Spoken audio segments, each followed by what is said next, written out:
อธิบดีกรมการจัดหางานสั่งลุยกวาดล้างต่างชาติลักลอบทำงานผิดกฎหมายพื้นที่ห้วยขวางวันที่ 28 มีนาคม 2566 นายไพโรจน์ โชติกเสถียรอธิบดีกรมการจัดหางานพร้อมด้วยนายสันติ นันตสุวรรณรองอธิบดีกรมการจัดหางานนำชุดเฉพาะกิจตรวจสอบปราบปรามจับกุมและดำเนินคดีคนต่างด้าวทำงานผิดกฎหมาย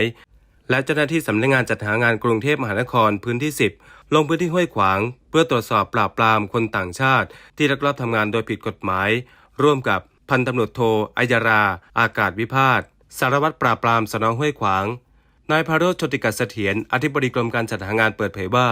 ในวันนี้ตนลงพื้นที่ตรวจสอบการทำงานของแรงงานต่างชาติณพื้นที่ห้วยขวางเพื่อตรวจบังคับใช้กฎหมายกับคนต่างชาติที่ไม่มีใบอนุญาตทำงานและทำงานนอกเหนือสิทธิโดยเรื่องนี้สืบเนื่องจากที่กรมการจัดหางานได้รับแจ้งจากผู้ประกอบการชาวไทยซึ่งอยู่ในย่านร้านค้าทำเลทองที่ทั้งคนไทยและต่างชาตินิยมไปจับจ่ายใช้สอย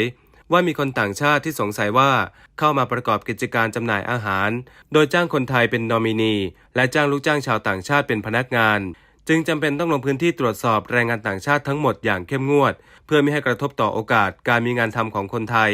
และส่งผลต่อความมั่นคงและระบบเศรษฐกิจของประเทศไทยซึ่งจากการตรวจสอบสถานประกอบการ6แห่งพบสถานประกอบการกระทำความผิด3แห่งคนต่างชาติกระทำความผิดจำนวน13คนแบ่งเป็นสัญชาติจีน2คนเมียนมา2คนและพื้นที่สูง9คนจึงได้ควบคุมตัวส่งพนักงานสอบสวนสน.ห้วยขวาง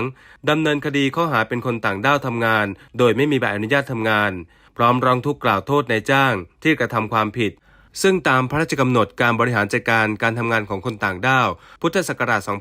2560 และที่แก้ไขเพิ่มเติมคนต่างด้าวที่ทำงานโดยไม่มีใบอนุญาตทำงานหรือทำงานนอกเหนือจากที่มีสิทธิจะทำได้